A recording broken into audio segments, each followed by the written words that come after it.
James Barfield with Cascade Media, the channel that is often imitated but never duplicated. And today I'm honored to have with me a very special guest. Most of you in Wichita will recognize him as a long-term photojournalist and TV anchor, news anchor at KAKE TV. Welcome to the show, Mr. Larry Hatteberg. Larry, thank you for joining us today. Thank you very much. It's wonderful to be here to speak with you this morning. My pleasure. Larry, you know, I have a good fortune of knowing you in a way that a lot of people in our viewers audience do not know you. And so I'm going to allow you to bring us all up to date. Now, it's my understanding you are not originally from Wichita. You were born and raised in Winfield. Is that correct? That's correct. I grew up in Winfield, Kansas. My father owned a large bakery there. And so that's where I'm from. Okay. So I want you to tell us, I believe that KAKE TV, when you were hired at KAKE in 1963, you were right out of high school. Am I correct on that? Well, I had left, I had graduated from high school, and then I went to Emporia State for 1 year. And then I was hired by KAKE TV. So then I transferred down to Wichita State and worked at KAKE TV at the same time. Okay. Now, when you first started in 63, you were hired in the photo lab. Is that correct? That's correct. My job was developing still pictures for the newscast and taking pictures of romper room and that type of thing, because each child got a picture in romper room. So I was really at the low end of the totem pole, doing a little bit of everything, but it was a wonderful learning experience. And I came along in the good old days at KAKE Radio, okay? Right. And at that time, I believe you were, I want to use this term, for lack of a better term, chief photographer at that time? I probably was, yes. That was one of the titles I held at KAKE, yes. Okay. And you did that for quite a long period of time. And how did you really like that? Oh, I loved it. I tell the story, when I started at KAKE TV, those of us who were young and had just got into the business, we didn't want to go home at night. We were having so much fun and learning so much every day. It was just incredible. And when you're in a job and you're doing exactly what you want to do, why go home? And the other thing is, when I first joined KAKE, nobody told me my hours. Okay. So I would be there from 7 o'clock in the morning till 10:30 at night, just having a great time and learning so much. So it was wonderful. Well, I have to assume with those hours, you certainly were not married at that time. I was not married at that time. You're right. Okay. So Larry, after that job, or after you performed in that job for a period of time, is that when you developed the Hatterberg's People program? Well, in television, to learn video and to learn the art of storytelling, my feeling is it takes about 10 years to hone your skills to a level in which you can start the storytelling aspect of video journalism. And how it came about is I was doing feature stories for KAKE TV. Okay. And people were writing in to our general manager, Martin Umansky at the time, and saying how much they enjoyed these little feature pieces, which was great for me. Sure. So Martin came down to me one day and he said, listen, here's what we're going to do. And if you've ever met Martin Umansky in the past, he was a very tall, large, yes, guy, powerful guy. Yes. And he's the guy who hired me originally, but he came to me and he said, here's what we're going to do. We're going to franchise your stories. We're going to call it Hatterberg's People, and we're going to run it on Sunday night during the 10 o'clock newscast every week. Is that okay with you? And I said, Martin, that's wonderful. That's great. But let's not call it Hatterberg's People, because that sounds so egotistical. And Martin bent over and looked me directly in the eye and said, son, I sign your paycheck. we're calling it Hatterberg's people. So it's going to be Hatterberg's people. So it's going to be Hatterberg's people. So I said, yes, did the salute and said, yes, sir. And that changed my life. Okay. And little did I know that that was going to do that. And from then on, I was known mostly for the Hatterberg's people segment, along with in later years, anchoring for KAKE TV. But it's the video segment, Hatterberg's people, that really changed my life. And how many episodes did you do of the Hatterberg's people? Well, that's a good question. I own the series now through a contract negotiations with KAKE TV over the course of the years. When I left KAKE TV, I own the entire series. So we are going through it, and I'm guessing there are somewhere between 1,800 and 2,000 stories in that series. And what we're trying to do now is save those stories because they were originally shot on videotape. And videotape, they were mastered on videotape. And videotape has a lifespan of about 25 years. And after 25 years, the oxide starts coming off and they won't play in any kind of player. So what we're trying to do now is to digitize those and to save them for future generations.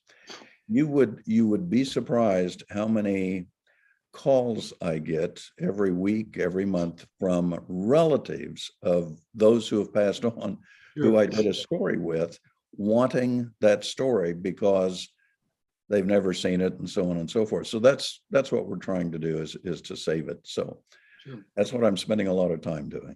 Okay. So I want to ask you this, Larry, out of that approximately 1,800, surely there has to be 2 or 3 that really stand out.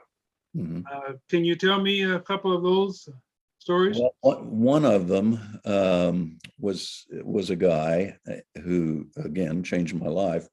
And I tell people that doing these stories on people throughout Kansas has given me an insight to what is important in life.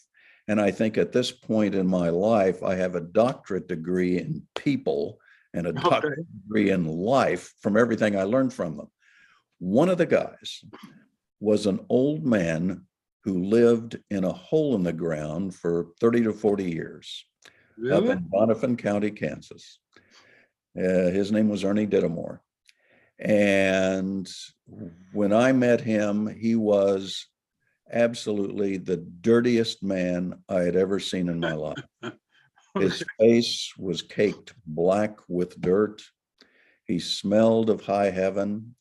And you say, what in the world can you learn from that man? Well, as it happens, I learned so much from him. I spent probably 3/4 of a day with him. And he was a bit cantankerous, a little difficult to be around, but he warmed up to me pretty quick.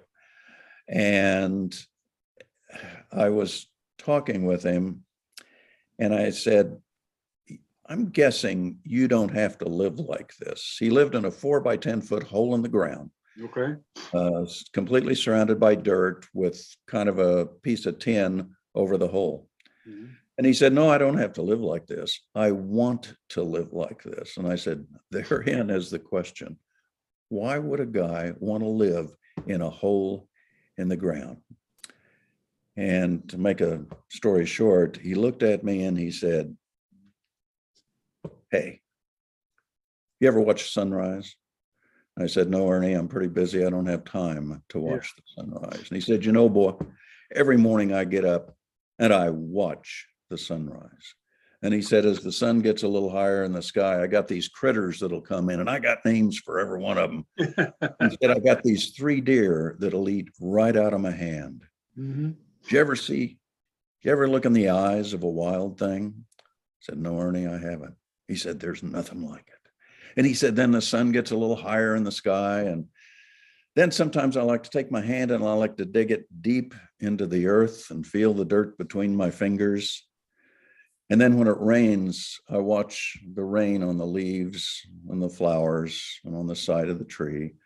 And I like to run my hand down the side of that bark and feel the wetness of the bark. And then he said, Then in the evening, city boy, I watch the sunset. But you don't watch the sunset either, do you? I said, no, Ernie, I'm pretty busy. I don't have time to watch the sunset. Old Ernie just shook his head. He had his priorities straight. He knew what was important in life. I did. Sure. And to this very day, anytime I watch a sunrise or a sunset, I see Ernie's picture right there saying, see, kid, I told you. Nothing more beautiful than a sunrise or a sunset. That's it. And this is from an old man who lived in a hole in the ground that pretty much society had disregarded. But he was rich in spirit, and he was, as I've called him, a great teacher. And I spent the rest of the day with him, and I learned a lot. And it's stories like that. That's why I liked doing those stories, is because those people, I don't like it when society disregards people. Sure. And he lived in a hole in the ground. So, no visitors. And everybody in the area knew about him. But there are people like that in every community. I grew up knowing people like that in my hometown of Winfield. And they have great power to teach us things. The problem is we have to stop and listen. And it's just like you're doing a great thing here, because you're basically stopping and listening to me talk. And if more people in the world did what you do, stopped and listened, I just think society would be by far in a better place. Sure. Well, that's one of those stories where if you hadn't seen it, you never would have believed it. No, absolutely right. And I tell that story a lot today because I think it has so many life lessons in it. Mm-hmm. And I tell it, hopefully somebody else will pick up on it. And but that's why I enjoy doing those stories. I mean, they mean something to society. And then by telling Ernie's story, he is not lost to humanity. Right. He still lives in video. And I think that's important for future generations to view and to understand. And another aspect of that is each story is different. Mm-hmm. And each story has basically a story of its own. Mm-hmm. So I know that even as you testified about people that are calling in about their long lost relatives, whatever, that was a very popular series and apparently still is. Do you still do any of those episodes? Well, yes, we're running every Thursday night on KPTS, PBS Kansas Channel 8. Mm-hmm. We run a half-hour show. Susan Peters and I anchor it, and it's the Hatterberg's People. And what we do with those stories is we show the stories, and then we bring it up to date. What happened to that person, or what they're doing now, perhaps, or how their life changed. And people find that fascinating. So we're having a great time doing that story. And yes, I am doing the occasional Hatterberg's People story. I don't want to do it weekly like I used to, because that's a lot of pressure. So I do it when I see a story that appeals to me, when I see something out there that I think I could make happen as a Hatterberg's People story. And as you get older, your energy level isn't quite that 25-year-old. Yes. So there is that to consider. But and the other thing is the technology of what we do, the camera technology, the editing technology is changing very rapidly now. And I'm just trying to keep up with it. And it's hard to do because there is so much going on in technology now with the cameras that it's a real effort to keep abreast of everything that's going on. And I feel sorry for everybody in the television business and then in the camera business, because keeping up with those cameras now is very, very difficult. Well, technology is moving so fast that it's very difficult for any of us to keep up with it. Right. Now, Larry, you took a different path to the TV news anchor business. Most journalists start out in a small town, a small market, and work their way up. You went from, should I say, maybe a photojournalist right into a major news anchorship. How did that come about? Well, it's something I never expected when I originally started in television. I just wanted to be a photojournalist. I wanted to be the chief photographer. I wanted to be a great photojournalist. And that's what I wanted to be known for. And as I got older and later, as I became the chief photographer, then became a news director and did all that, I was approached by folks at the station who wanted to know if I would be interested in doing some anchoring. And it's something that I had really never thought about. And so I thought about it for a while and I thought, well, why not? I don't know if I'd be any good at it, but let's try it. I'm always open to try new things. And part of the reason I think I got it is because of the voice, something I had nothing ever to do with. It's the voice I was born with. And so I think that played into it. I had done, as you pointed out earlier, we used to be a combined radio television station, KAKE Radio and KAKE TV.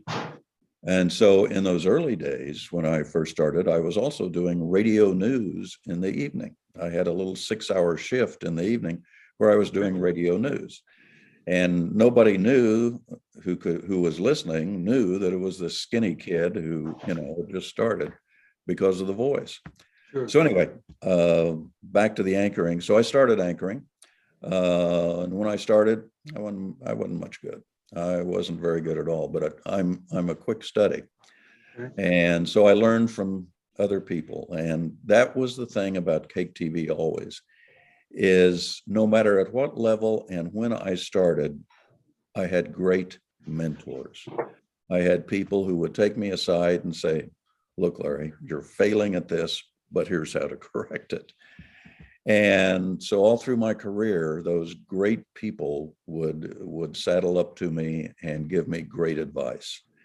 And I was smart enough to listen to their advice, and I really enjoyed it. And there were people in the early days like John Froome, Martin Umansky, Greg Gamer, all of those early pioneers of KAKE TV from 1954 on. And they always called me kid, which I never minded. Yeah. But they were the ones who would take me aside and say, here's what you need to be doing. And of course, the legendary Martin Umansky, the station manager, the guy who created KAKE TV. He was a tough taskmaster. He was a difficult man. But I learned so much from him. And when I got called on the carpet into his office, we called it 1 hour Martinizing. I got called onto the carpet in his office. He always attacked the problem, not the person. Sure. Never made me feel bad as an individual. He said, here's what you did. Here's how to correct it. Here's how to grow and learn from it. So he taught, and he did that to everyone, not just me, but to everyone employed at KAKE TV. And it was great. And I regret that he's not around anymore, because the young journalists would really learn so much by being under the pressure and the eye of a guy like Martin Umansky. Well, I always say, Larry, myself, that there were two guys that I will always remember from KAKE TV. That's Martin Umansky and John Froome. John Froome, yep. And I think those two guys were very progressive and very informal, and knew what they were doing, and it showed in the progress of the station. Right. John Froome was, and people don't realize how incredibly talented that man was. He could do any show, anytime, anywhere, and be wonderful. Even if he had never done the show before, if he had not seen the script, he could do any commercial. He did a lot of commercial work, but he was just a television natural. Sure. And there aren't I don't see people like him in television today who can do the breadth of talent, who can take the breadth of talent that he had and focus it in a specific area. That those guys are not in television today. Those of us who were honed a very specific talent. He could do everything, a man of all, for all seasons. So I was very fortunate and lucky to be around those people. They were, I call them gifts to me in both the early years and later years. Larry, excuse me, Larry, how long were you an anchor for the news? I was an anchor roughly from, and I anchored different shows from roughly probably 1983 to 2014. Okay. So, but as an anchor, I also did the photojournalism. Hatterberg's people continued all through that time, with the exception of about a year and a half. I hurt my back because the cameras were heavy and sure. I screwed up my back. And so I couldn't carry anything for a while. So I had the other younger photographers shoot the story and then I would write it and put it on the air. But that was only for a short period of time. The rest of the time I anchored and would produce my own stories and shoot my own stories after that. So Larry, let me ask you this. How do you see the news business that we see on TV today as compared to when your early years, we'll say? What's the difference between the news now and the news, let's say in 2000 or 1985? Well, the biggest difference is that it became a business. When I started in television, it really wasn't a business. It was a group of people collected together to enjoy what they do and to express their talents in this new thing called television. Nobody thought of it as a business. Nobody ever thought television news would make a dime.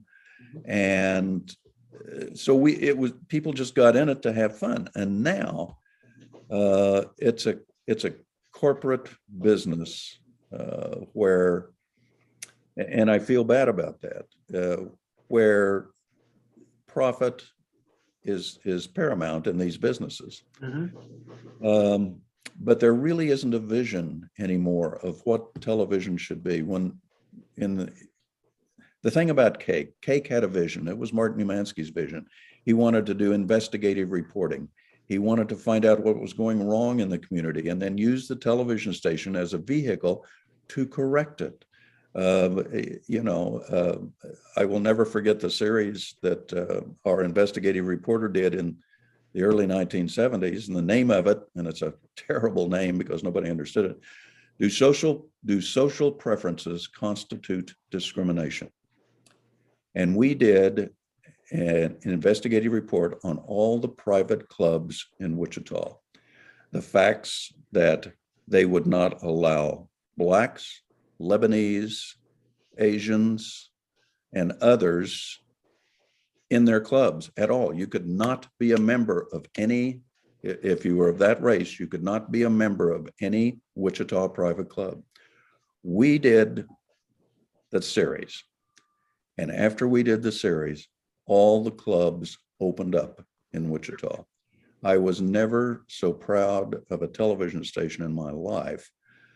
And I still am today, because it changed the community. It changed where I live. It changed where you live. And Wichita opened up, and what they didn't like is to see a reflection of themselves on television. And that hadn't been done before locally. The other thing is the restaurant series we did, which is why you have a restaurant rating system to this day.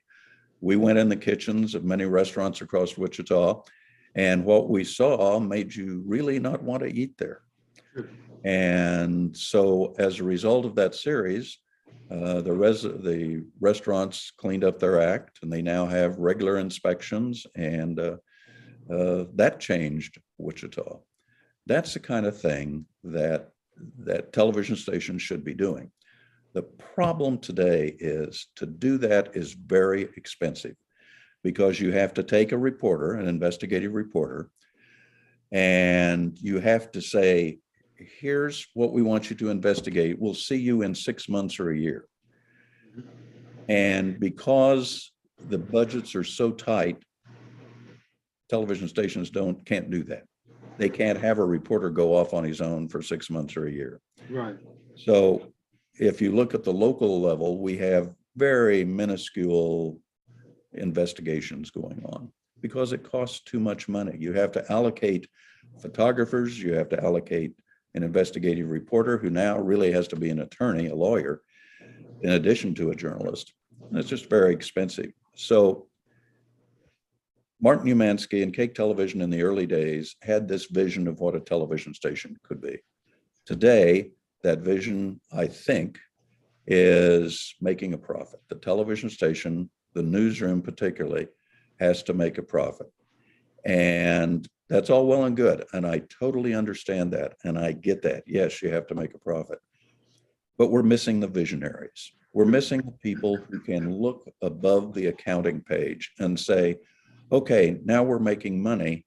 Now, how can we improve the community that we live in? How can we be better people? How can we move this community out of the muck that it's in now and move it to a higher level so that it will leave it better than when we found it? And that's what I miss today. I miss being around the people with vision. We're around a lot of accountants, but, not people with vision. Well, Larry, you mentioned that, and I want to tell you something. I very well remember when Martin Umansky launched that restaurant rating system. And that, he not only did that, but he also did a investigation on the automobile dealers across the city.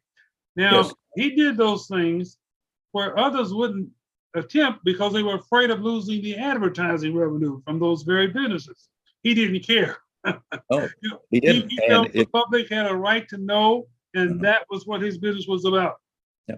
And if you will remember, we did the restaurant rating system and we were sued for $1 million. Okay. And the advertisers dropped off KAKE TV. I mean, like the next day we had no advertisers. Sure.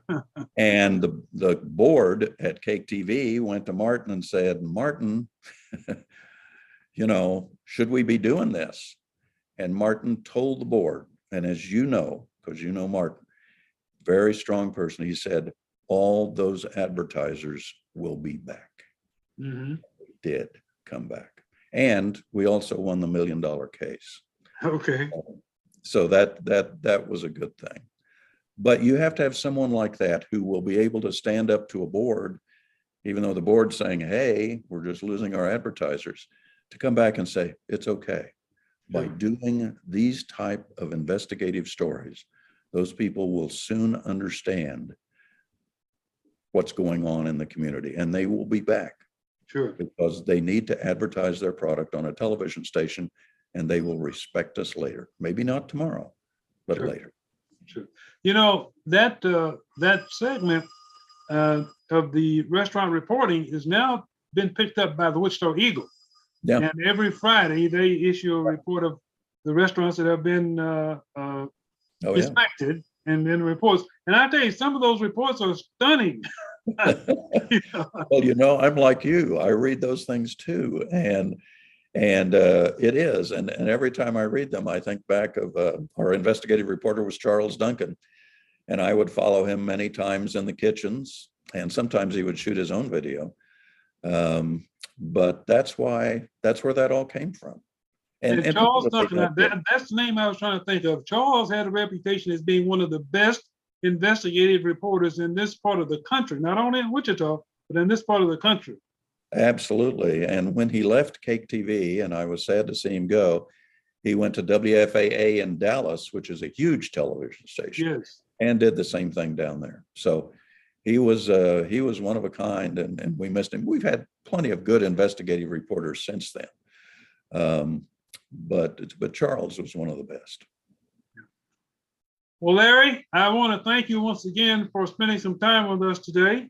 And it's been a pleasure And I look forward to seeing you again in the not too distant future.